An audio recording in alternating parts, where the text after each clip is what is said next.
وَلَقَدْ صَرَّفْنَا فِي هَذَا الْقُرْآنِ لِلنَّاسِ مِنْ كُلِّ مَثَلٍ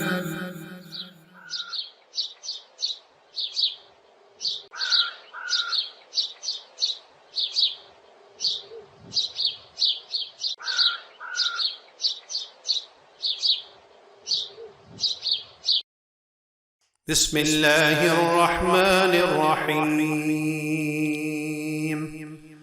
والسماء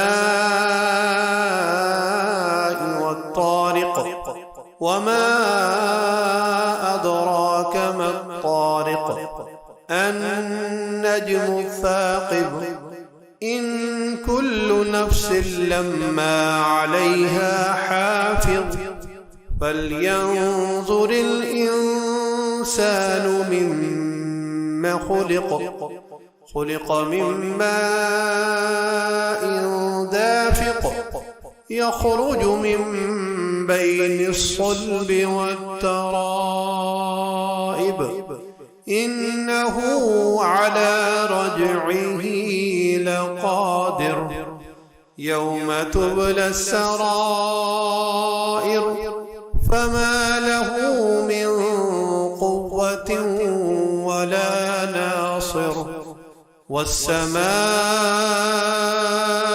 ذات الرجع والأرض ذات الصدع إنه لقول فصل وما هو بالهزل إنهم يكيدون كيدا وأكيد كيدا فمهل الكافرين أمهلهم رويدا. بسم اللہ الرحمن الرحیم الحمد للہ رب العالمین والصلاة والسلام علی سید الانبیاء والمرسلین وعلی آلہ واصحابہ اجمعین. اما بعد، معزز خواتین و حضرات، آپ نے قاری صاحب کی زبان سے سورت طارق کی تلاوت سماعت فرمائی. یہ سورت مکی ہے اور اس میں کل 17 آیتیں ہیں. ہم پہلے اس سورت کا ترجمہ حسب معمول پڑھتے ہیں، پھر انشاءاللہ ایک ایک آیت کر کے اس کی تفسیر بیان کی جائے گی. قسم ہے آسمان کی اور اس چیز کی جو رات کو نمودار ہو. اور آپ کو کیا معلوم کہ وہ رات کو نمودار ہونے والی چیز کیا ہے؟ وہ روشن ستارہ ہے. کوئی شخص ایسا نہیں جس پر نگہبان مقرر نہ ہو. سو انسان کو غور کرنا چاہیے کہ وہ کس چیز سے پیدا کیا گیا ہے. وہ اچھلتے ہوئے پانی سے پیدا کیا گیا ہے جو پشت اور سینے کی ہڈیوں کے درمیان سے نکلتا ہے. بے شک وہ ضرور اس کے واپس لانے پر قادر ہے. یاد رکھو اس دن کو جب چھپے ہوئے راز فاش کر دیے جائیں گے تو نہ انسان کے اپنے پاس کوئی زور ہوگا اور نہ کوئی دوسرا مددگار.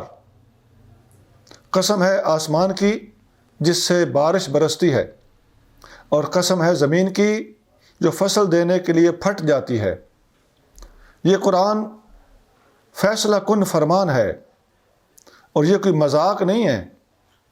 یہ لوگ طرح طرح کی تدبیریں کر رہے ہیں اور میں بھی خوب تدبیر کر رہا ہوں. تو آپ ان کافروں کو مہلت دیجئے، انہیں کچھ وقت رہنے دیجئے. ترجمہ آپ نے سنا. ہمارے سابقہ طریقے کے مطابق اب ہم وہ چند لفظ استعمال کریں گے، بتائیں گے جو اس سورت کے اندر اردو کے الفاظ استعمال ہوئے. کل، ٹوٹل. یہ کل کا لفظ عربی میں بھی استعمال ہوتا ہے، اردو میں بھی استعمال ہوتا ہے. نفس، حافظ، خلق، رجوع، قادر، قوت، ناصر، قول، فصل، مہلت. یہ ٹوٹل الفاظ ہیں جو اردو اور عربی زبان میں کامن ہیں اور اس صورت میں استعمال ہوئے۔ اس صورت کی پہلی آیت ہے والسماء والطارق۔ السماء آسمان کو کہتے ہیں، اور والسماء یہ واو قسمیہ ہے، قسم کھانے کے لیے استعمال ہوتا ہے۔ والسماء، اور جب قسم والا واو کسی لفظ پر یا اسم پر داخل ہوتا ہے تو اس کے آخری حرف کے نیچے زیر لگا دیتا ہے۔ والسماء نہیں پڑھ سکتے، اب یہ واو کی وجہ سے بن گیا والسماء، جیسے واللہ ہوتا ہے، واللہ خیر الرازقین، وہ اللہ کی قسم نہیں اٹھائے گی وہاں پر، لیکن واللہ اللہ کی قسم، لأفعلن ہکذا، میں ضرور ایسا کروں گا، تو یہ قسم کے لیے آتا ہے۔ جب یہ واو قسمیہ ہوتا ہے تو اس وقت اپنے اسم کے نیچے زیر لگا دیتا ہے، جر لگا دیتا ہے، زیر کو عربی میں جر کہتے ہیں۔ الطارق اس کا معنی ہے رات کو نمودار ہونے والا۔ اس لفظ کو، طارق کے لفظ کو واضح کرنے کے لیے میں ایک حدیث سنانے لگا۔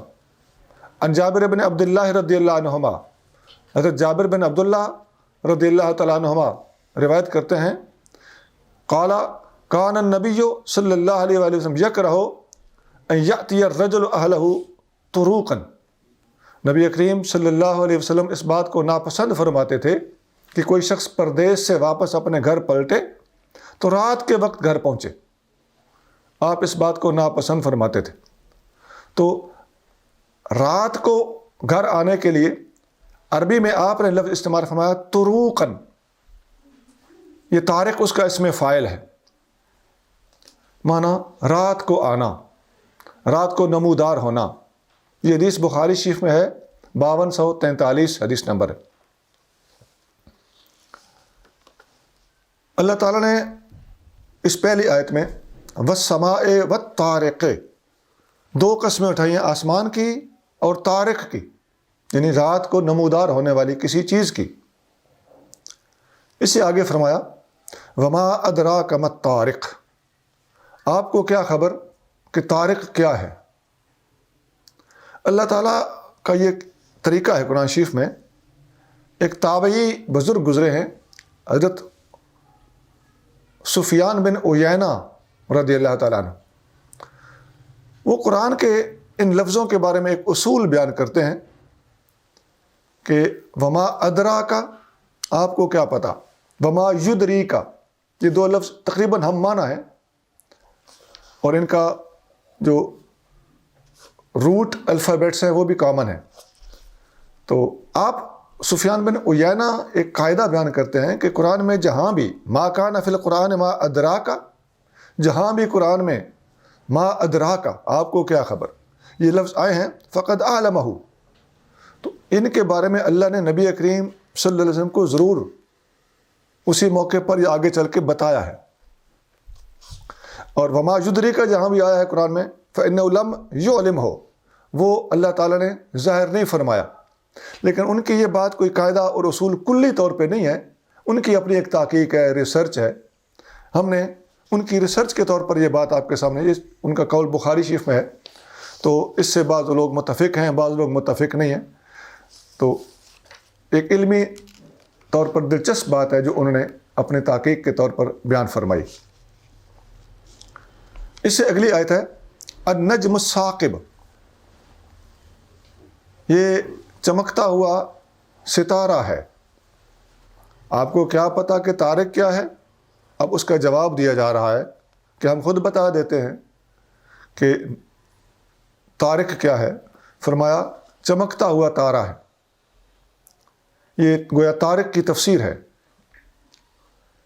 طارق اور ثاقب دونوں کسی ایک چیز کے نام نہیں ہیں، یہ اس میں جنس ہے، پوری کی پوری جنس کا نام ہے، رات کو نمودار ہونے والا whosoever he may be، سب پوری کی پوری جنس وہ یہاں پر مراد۔ جیسے کہا جاتا ہے انسان بڑا ناشکرا ہے، تو انسان سے مراد ایک مخصوص انسان نہیں ہے، پوری کی پوری انسانوں کی جنس مراد ہے۔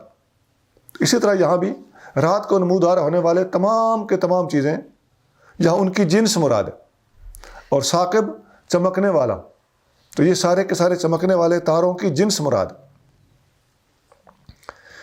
تو ارید بالعموم، امام قرطبی لکھتے ہیں اس سے عموم کا ارادہ کیا گیا ہے، ایک جنرل بات ہے، مخصوص اسپیسیفائڈ کسی چیز کا کسی کی طرف انڈیکیشن نہیں، پوائنٹ آؤٹ نہیں کیا گیا۔ ایک حدیث میں آتا ہے، مسند احمد میں یہ حدیث موجود ہے، حدیث نمبر 15460 اور 15461، 2 دفعہ یہ حدیث مسند احمد میں موجود ہے۔ نبی کریم صلی اللہ علیہ وسلم نے شیطانوں کو بھگانے کے لیے ایک دعا سکھائی ہے، وہ دعا میں آپ کو سنا دیتا ہوں۔ نبی کریم صلی اللہ علیہ وآلہ وسلم نے یوں بتایا، اعوذ بکلمات اللہ التامات من شر ما خلق، میں اللہ کی پناہ میں آتا ہوں اس کے مکمل کلمات کے ذریعے سے ہر اس چیز کے شر سے جس کو اللہ نے پیدا کیا۔ وزرع وبرع، جو وہ چیز اللہ نے پھیلائی ہے اور چھوڑی ہے ان سب کے شر سے۔ ومن شر ما ينزل من السماء، اور ہر اس چیز کے شر سے جو آسمان سے اترتی ہے۔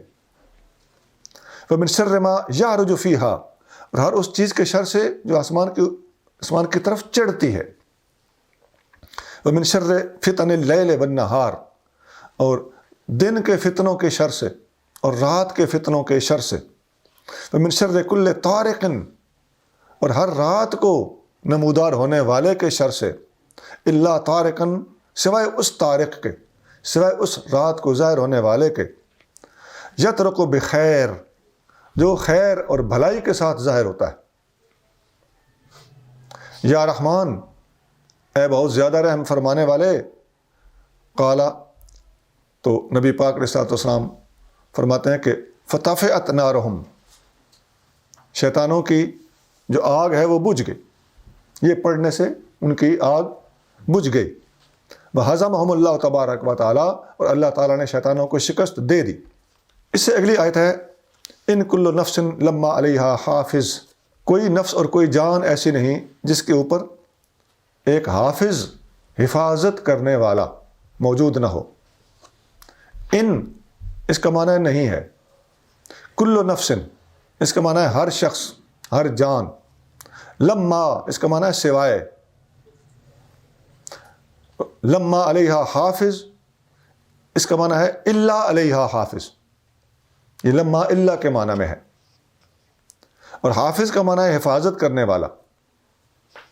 تو یہ جو پہلے قسمیں اٹھائی گئی تھیں، قسم ہے آسمان کی اور قسم ہے طارق کی، تو یہ اس قسم کے اٹھائے جانے کا سبب ہے جو یہاں بیان ہوا ہے، اس کو جواب قسم کہتے ہیں۔ فرمایا ہر جان پر ایک محافظ موجود ہے، ہر جان پر کوئی نہ کوئی محافظ موجود ہے۔ اب یہ حافظ یا محافظ، اس کی کئی قسمیں ہیں۔ ایک تو انسان کی اپنی عقل، یہ بھی انسان کے اوپر حافظ ہے، نگہبان ہے، اس کو کنٹرول کرتی ہے، اس کو سوجھ بوجھ دیتی ہے، اچھے برے میں تمیز بتاتی ہے۔ حدیث میں آتا ہے کہ الاسم ما حاق فی صدرک، گناہ وہ ہے جو تیرے سینے میں چبھے۔ وکرہت ان یطلع علیہ الناس، اور تو ناپسند کرے کہ لوگ اس سے باخبر ہو جائیں، تو اس کو لوگوں سے چھپاتا پھرے، تو پھر سمجھ جاؤ کہ تمہارے اندر ٹیسٹر لگا ہوا ہے جو تمہیں اچھائی اور برائی کی تمیز بتاتا ہے۔ سب سے پہلے تو انسان کا اپنا ضمیر، اس کی اپنی عقل، انسان کے اوپر محافظ ہے۔ اور انتظامی طور پر اللہ تعالیٰ نے انسان کی حفاظت فرشتوں کے ذمہ لگائی۔ اللہ کریم فرماتا ہے لہو معقبات من بین یدیہ ومن خلفہ یحفظونہ من امر اللہ، یعنی ہر انسان کے لیے یکے بعد دیگرے آنے والے فرشتے موجود ہیں جو باری باری آتے رہتے ہیں، اس کے آگے بھی اور انسان کے پیچھے بھی، جو اللہ کے حکم سے انسان کی حفاظت کرتے ہیں۔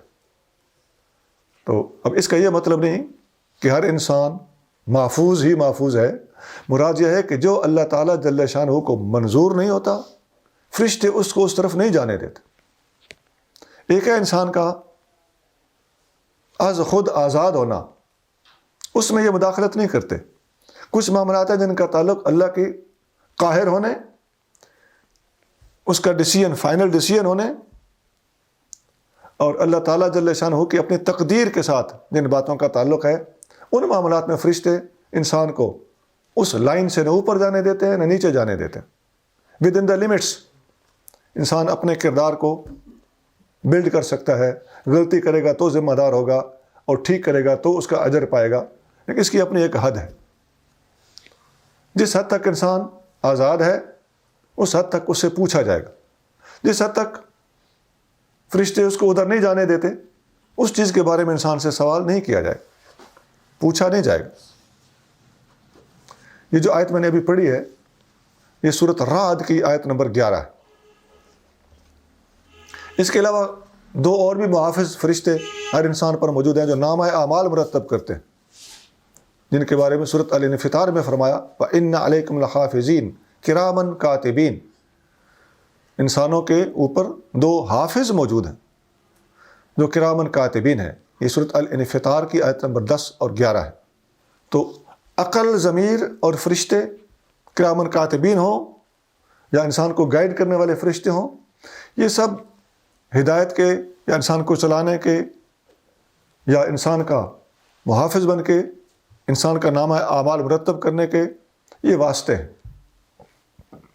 ان کا موجود ہونا یہ اس چیز کا ثبوت نہیں کہ اللہ تعالیٰ خود بے بس ہو گیا ہے یا ایک سائڈ پہ ہو گیا ہے، ایسا نہیں ہے. اللہ تعالیٰ جل شانہ خود ان ساری چیزوں کو استعمال کر رہا ہے، یہ اس کی سنت، اس کا طریقہ ہے.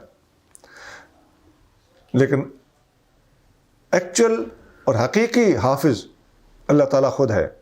قرآن شریف میں ارشاد فرمایا فَاللَّهُ خَيْرٌ حَافِظًا وَهُوَ أَرْحَمُ الرَّاحِمِينَ. اللہ تعالیٰ سب سے بہتر حافظ ہے اور وہ سب سے زیادہ رحم کرنے والا ہے. یہ سب سے بہتر حافظ، اس کا مطلب ہے کہ دوسرے حافظ بھی موجود ہیں، اور یہ فائنل اتھارٹی. یہ سورۃ یوسف کی آیت نمبر 64. اس سے اگلی آیت میں فرمایا فَلْيَنْظُرِ الْإِنسَانُ مِمَّا خُلِقَ. بس انسان کو چاہیے کہ وہ ذرا غور کرے، تدبر سے کام لے کہ وہ کس چیز سے پیدا ہوا ہے. فَلْيَنْظُرْ، پس چاہیے کہ دیکھے. فا اس کا معنی ہوتا ہے پس، اور لام جس سے فل بنا، اس لام کا معنی ہوتا ہے چاہیے، ضروری ہے. ینظر کہ وہ دیکھے. کون دیکھے؟ الانسان. پس چاہیے کہ انسان دیکھے. مما کس چیز میں سے. یہ من اور ما دو کا مجموعہ ہے. خلق، خلق کا معنی ہوتا ہے پیدا کیا گیا. انسان کو چاہیے کہ غور کرے یہ کس چیز سے پیدا کیا گیا ہے. یہ غور اس لیے کرائی گئی ہے تاکہ انسان کو معلوم ہو کہ اسے پہلی بار پیدا کیا گیا تھا، تو جس نے پہلی بار پیدا کیا ہے اس کے لیے اسی انسان کو دوبارہ کھڑا کرنا، ایک بنے بنائے انسان کو، یہ کون سا مشکل ہوگا. سورۃ الروم میں اسی طرح کی آیت موجود ہے. فرمایا وَهُوَ الَّذِي يَبْدَأُ الْخَلْقَ ثُمَّ يُعِيدُهُ وَهُوَ أَهْوَنُ عَلَيْهِ.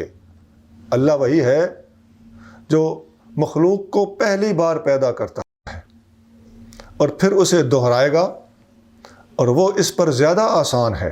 کسی چیز کو ریپیٹ کرنا پہلی بار بنانے سے زیادہ آسان ہوتا ہے. یہ سورۃ روم کی آیت نمبر 27. اگلی آیت نمبر 6 ہے. اس میں فرمایا خلق من ماء دافق. انسان کو اچھلتے پانی سے پیدا کیا گیا ہے. خلقہ، یہ پچھلی آیت میں بھی یہ لفظ موجود تھا. اس کا معنی ہوتا ہے پیدا کیا گیا. من اس کا معنی ہے سے، ما پانی، دافق دفق اچھلنے کو کہتے ہیں، اور دافق اس میں فاعل ہے، اچھلنے والا پانی. اب یہ پانی کیا ہے اس کے بارے میں اگلی آیت میں وضاحت موجود ہے. یخرج من بین الصلب والترائب. یہ پانی پشت سے اور سینے کی پسلیوں سے نکلتا ہے. صلب پشت کو کہتے ہیں، اور ترائب سینے کی پسلیوں، ہڈیوں کو کہا جاتا ہے، اور ان کے درمیان سے نکلتا ہے. پشت میں سے نچڑتا نہیں ہے، ہڈیوں میں سے بھی نچڑتا نہیں ہے، بلکہ پشت اور ہڈیوں کے درمیان with in these two things جو بھی انسان کے آرگنز ہیں یہ ان میں سے نکلتا ہے. یخرجو خارج ہوتا ہے. بینا اس کا معنی ہوتا ہے درمیان. اور من بینے من لگا تو بینا کو اس من نے بینے بنا دیا. اس کا معنی ہوتا ہے درمیان میں سے. الصلب صلب کا معنی ہوتا ہے پشت. اور الترائب یہ تریبہ کی جمع ہے. تو یہ سینے کی ہڈیوں کو کہا جاتا ہے. تریبہ ایک ہڈی ہے, ترائب بہت سی ہڈیاں جن کو آپ پسلیاں کہتے ہیں. حضرت عبداللہ بن عباس رضی اللہ تعالیٰ عنہ یہی آیت پڑھ کر فرماتے ہیں یخرج من بین الصلب والترائب, فرماتے ہیں الصلب هو الصلب, پشت تو وہی ہے جو پشت ہے, سارے بندے جانتے ہو. والترائب, اور فرمایا ترائب کیا ہے؟ اربعۃ اضلاع, یہ 4 پسلیاں ہیں. من کل جانب من اسفل الاضلاع, یہ ہر جانب جو پھیلی ہوئی ہیں اور یہ نچلی پسلیوں میں سے ہوتی ہیں, نیچے والی پسلیاں.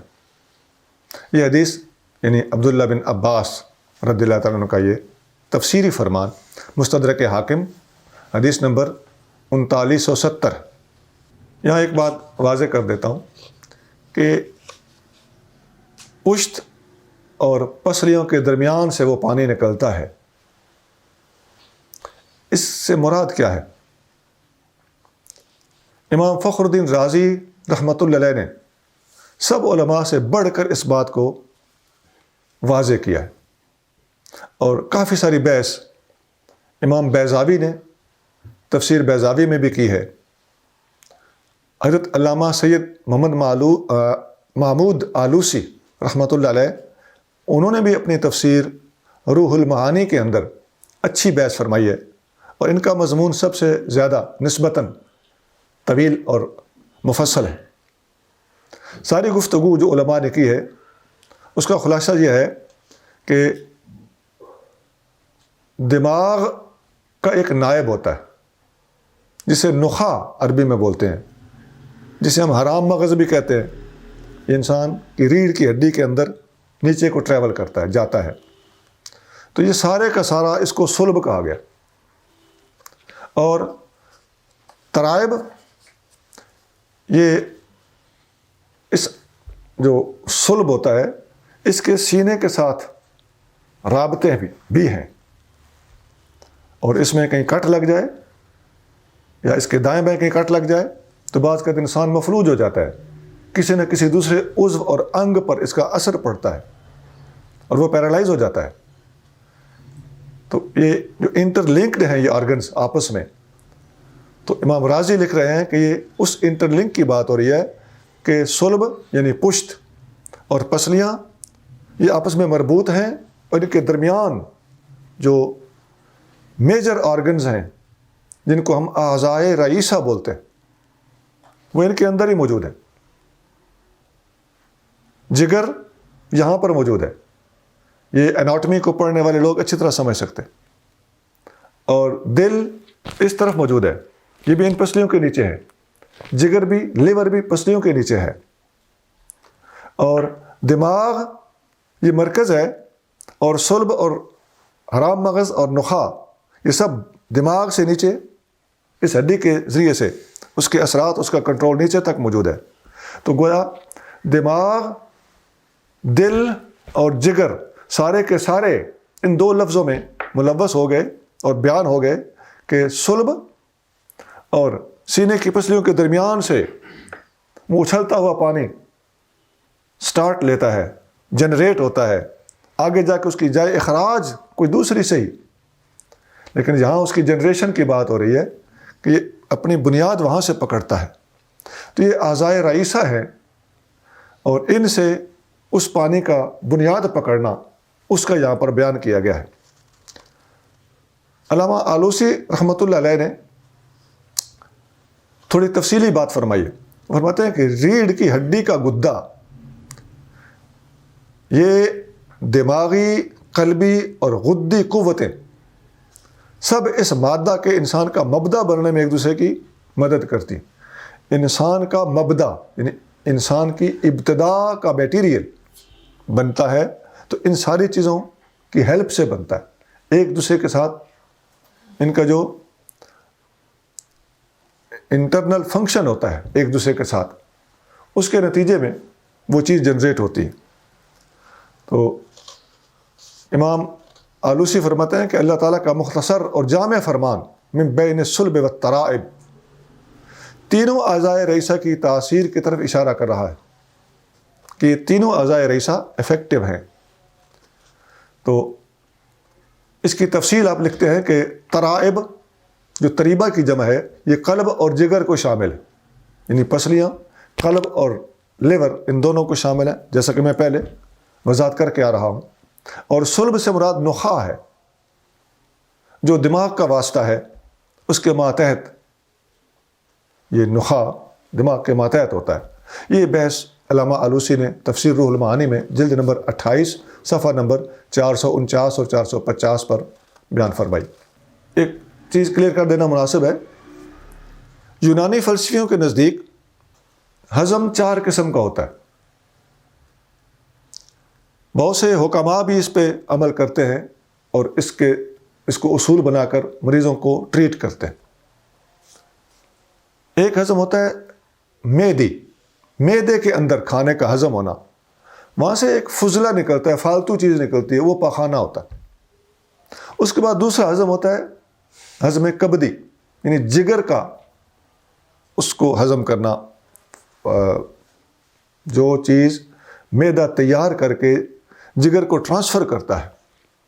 تو معدے کا فضلہ وہ تو آنتوں کے ذریعے سے ٹوائلٹ میں گیا، اور جب معدہ کسی چیز کو بلو اس کرتے ہوئے وہ اس کو رڑک کے تو اس کا جو وہ کیلوس بناتا ہے، جیسے ملک شیک ہوتا ہے، اس طرح کا وہ ایک مشروب سا گاڑھا بنا کر وہ باریک رگوں کے ذریعے سے جگر کو سینڈ کرتا ہے۔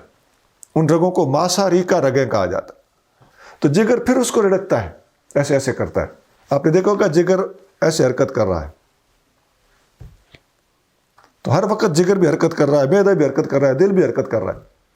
تو جگر اس کو وہاں پر خوب اپنے اندر پھیرے دیتا ہے۔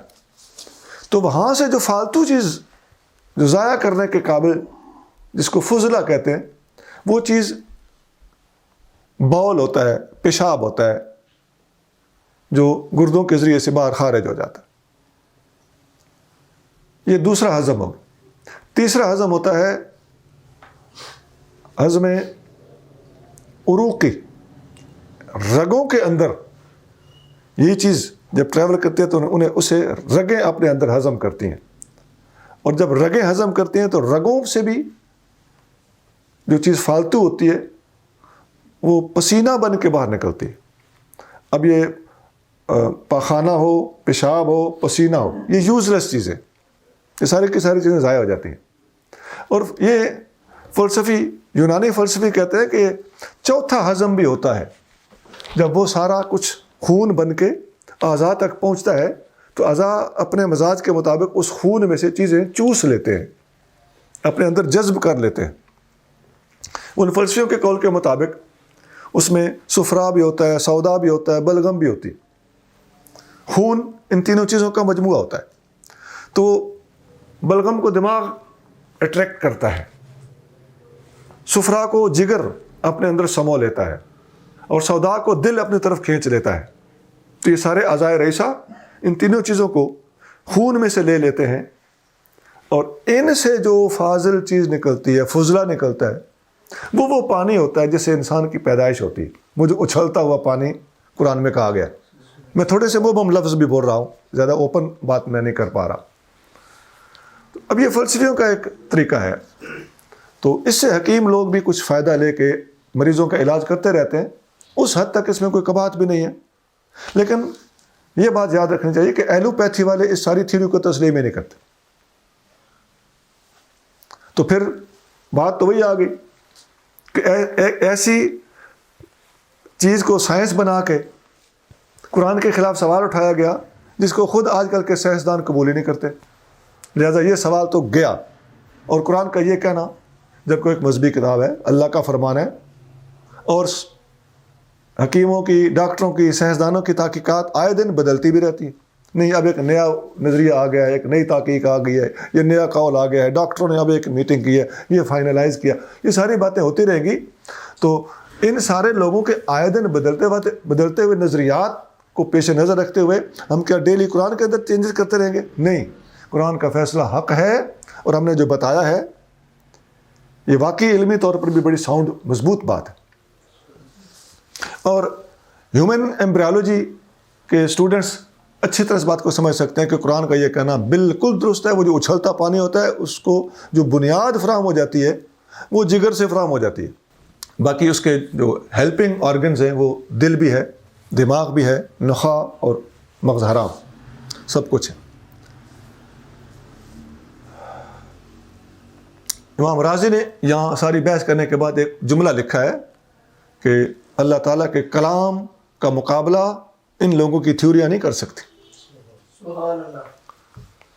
اس سے اگلی آیت ہے آیت نمبر 8. اس میں فرمایا انہو علی رجعہ لقادر.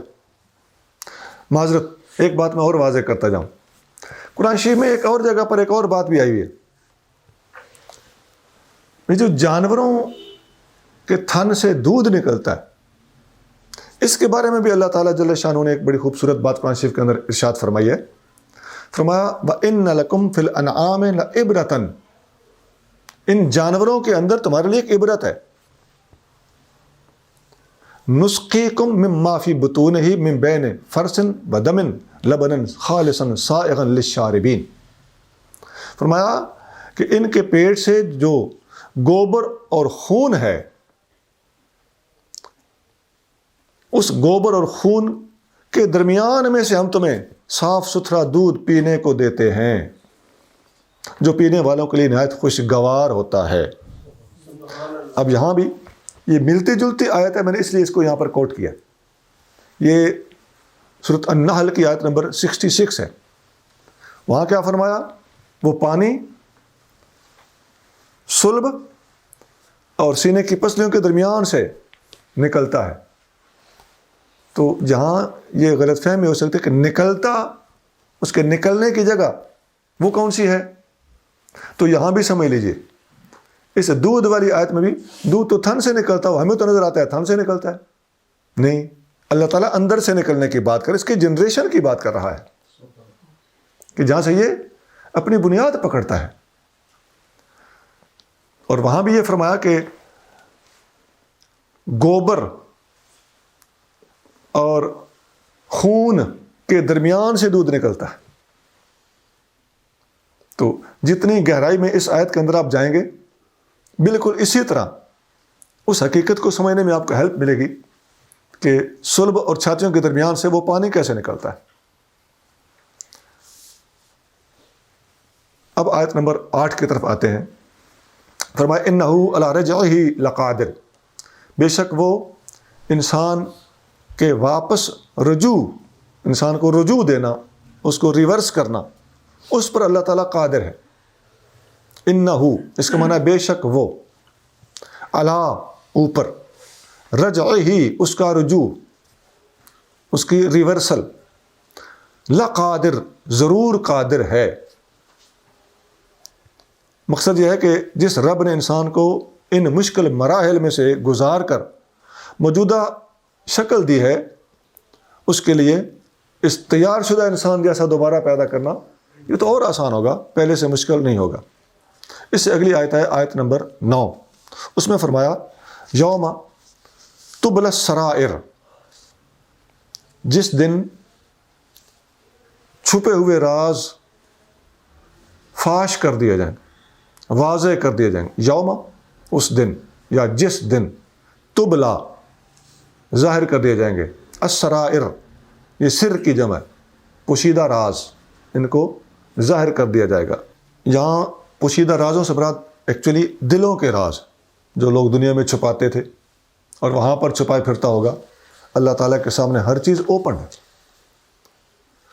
ایک حدیث میں آتا ہے کہ دنیا میں اگر کسی بندے نے کسی سے غداری کی تھی اور اس کو پتہ نہیں چلنے دیا اور اندر سے کوئی ڈنڈی ماری تھی.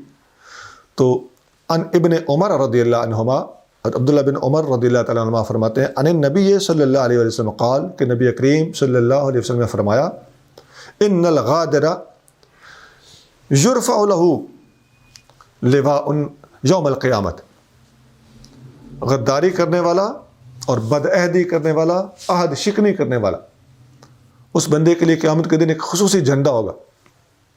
یقال، اور کہا جائے گا ہذہ غدرۃ فلان ابن فلان، یہ نشانی ہے فلاں بن فلاں کے غدار ہونے کی. اس بندے کے جسم پر ٹھوکا جائے گا وہ جھنڈا، تو پوری دنیا دیکھے گی.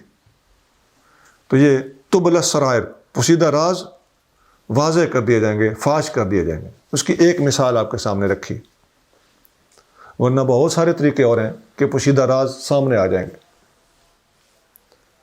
الیوم نختم علی افواہہم، قرآن شریف میں آتا ہے کہ ہم اس دن ظالموں کے منہ پر مہر لگا دیں.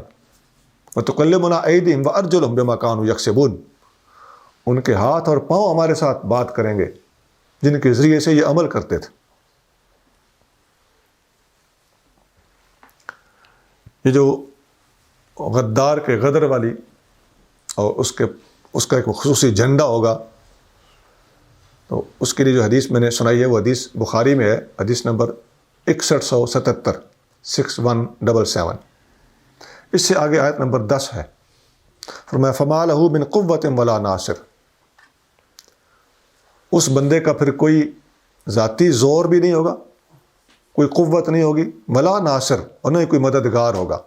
قوت سے مراد اس کے اندر کا زور ہے، ناصر سے مراد باہر سے کوئی اس کا مددگار ہیلپر ہے، وہ کوئی نہ ہوگا. تو ایک ایک لفظ کا معنی اس طرح، فما، تو نہیں ہوگا، لہو، اس کے لیے، من قوت، کسی قسم کی قوت. یہ من کا یہاں معنی کوئی نہیں ہے، اس کو من بیانیہ کہتے ہیں. تو ولا ناصر، اور نہ ہی کوئی اس کا مددگار ہوگا. اس سے اگلی آیت ہے والسماء ذات الرجع، قسم ہے آسمان کی جو بارش والا ہے. ذات الرجع، اس سے را جیم عین رجعن، اس کا لفظی معنی تو ہوتا ہے پلٹنا. قسم ہے آسمان کی جو پلٹنے والا ہے، تو پلٹنے سے مراد یہاں پر بارش ہے. آسمان ریپیٹ کرتا ہے ایک عمل کو، اس کے ریپیٹ کرنے کی وجہ سے، دہرانے کی وجہ سے ذات الرجع اس کو کہا گیا. یہ میں ذات الرجع جو پڑھ رہا ہوں تو یہ ایکچوئل لفظ ذات الرجع ہی ہے. تو پھر جب سینٹنس میں استعمال ہوا ہے تو والسماء ذات الرجع، اب یہ ذات الرجع السماء کی چونکہ صفت ہے اس لیے ذات کے نیچے زیر لگی. بعض باتیں واضح کرنا پڑتی ہیں. تو بیسیکلی ترکیب کے بغیر سینٹنس میں نکال کے جب لفظ بولا جائے گا تو وہ ذات الرجع ہوگا. ذات الرجع کا معنی ہوتا ہے بارش والا، پلٹنے والا، واپس آنے والا. چونکہ بارش بار بار ہوتی ہے تو اس چیز کو والسماء ذات الرجع کہا گیا. حضرت مجاہد ایک تابعی ہیں، صحابہ اکرام کے شاگرد ہیں، بڑے مشہور مفسر قرآن ہیں. ان کا قول ہے کہ السحاب یمطر ثم یرجع بالمطر، کہ یہاں والسماء ذات الرجع اس کا مطلب ہے کہ وہ بادل جو بار بار جاتے اور آتے ہیں اور بارش برسا کر پھر برسنے کے لیے آ جاتے ہیں، یہ اس وجہ سے ذات الرجع قرآن شریف میں آسمان کو کہا گیا کہ بار بار پلٹ پلٹ کر بارش برسانے والا. یہ ابن جریر میں حدیث نمبر 28616.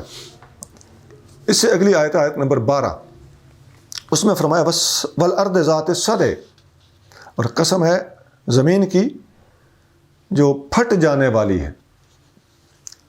والارض، قسم ہے زمین کی، ذات الصدع، پھٹ جانے والی.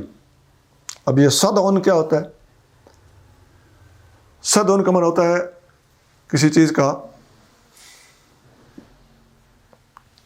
دھڑلہ کر دینا، دھماکہ کر دینا، یک لخت بول پڑنا، پھٹ پڑنا، یہ سارے اس کے ملتے جلتے قریب المعنی الفاظ ہیں جو میں نے استعمال کیے۔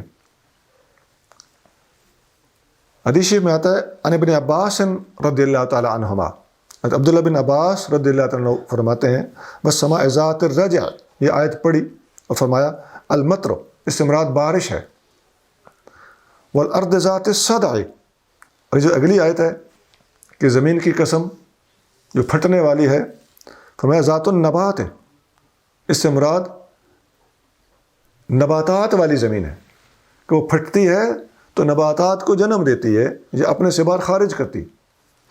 یہ قول ابن عباس رضی اللہ تعالیٰ عنہ کا ہے، یہ مستدرک حاکم میں حدیث نمبر 3971۔ اسی طرح کے الفاظ قرآن شریف میں بھی موجود ہیں۔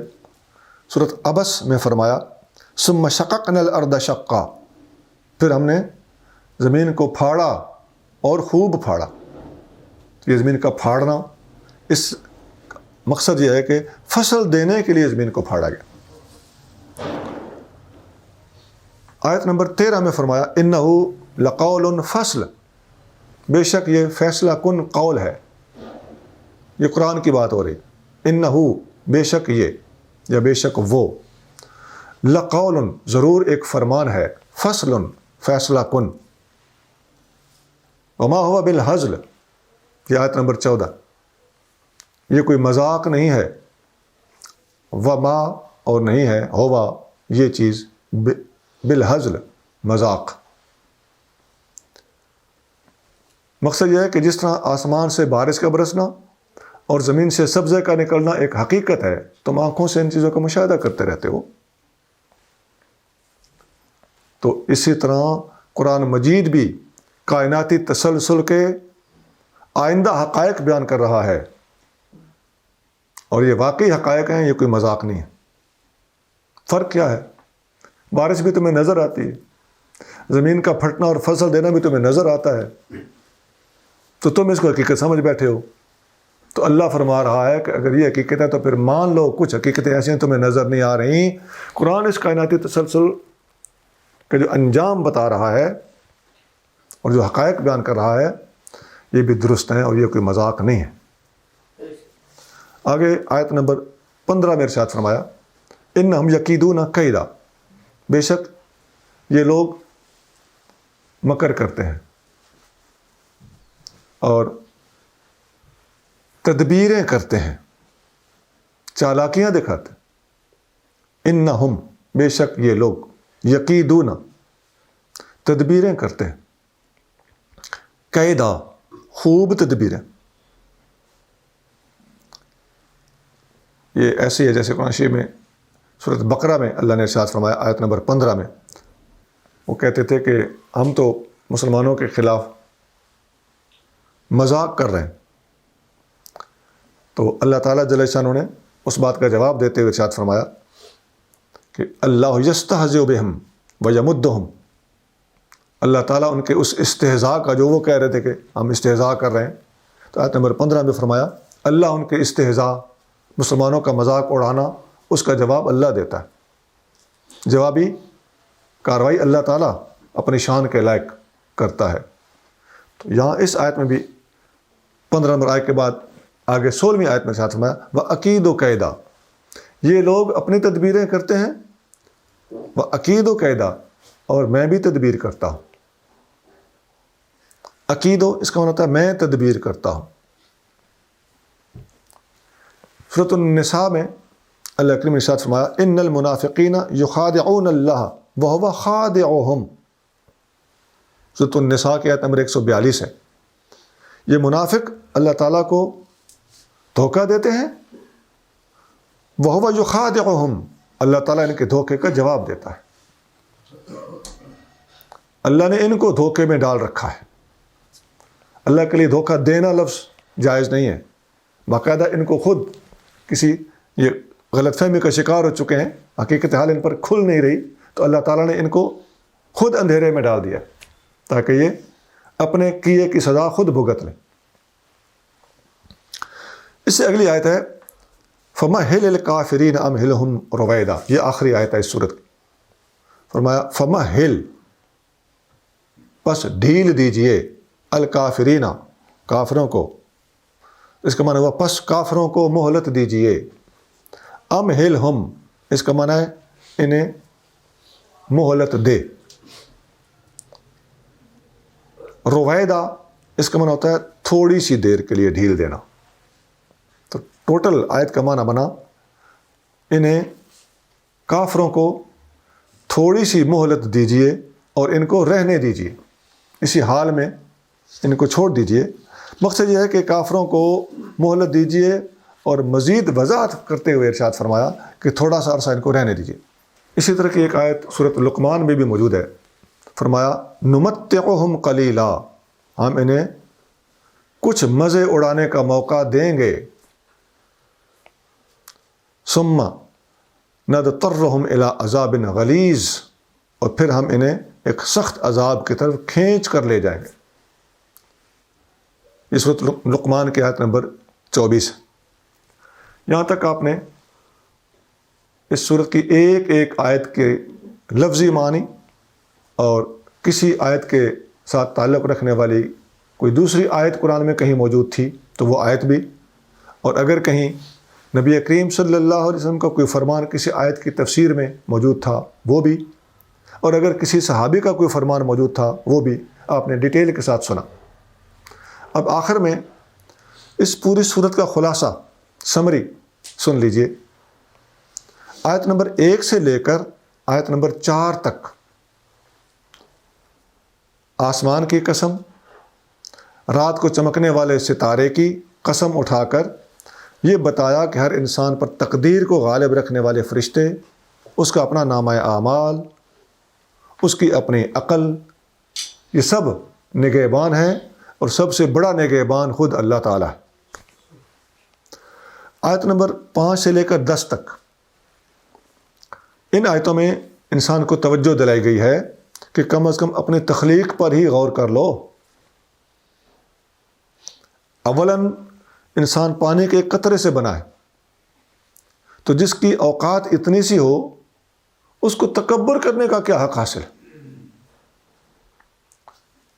دوسرے نمبر پر فرمایا جو خالق انسان کا ایک عضو، جو اللہ تعالیٰ فرمانا چاہ رہا ہے، سمجھانا چاہ رہا ہے، وہ یہ ہے کہ جو اللہ تعالیٰ ہے، اللہ تعالیٰ تمہارا خالق و مالک ہے، تمہارا رب ہے، تمہارا پیدا کرنے والا ہے، تو اس نے پانی کے ایک قطرے میں پورے کے پورے انسان کو سمویا ہوا ہے.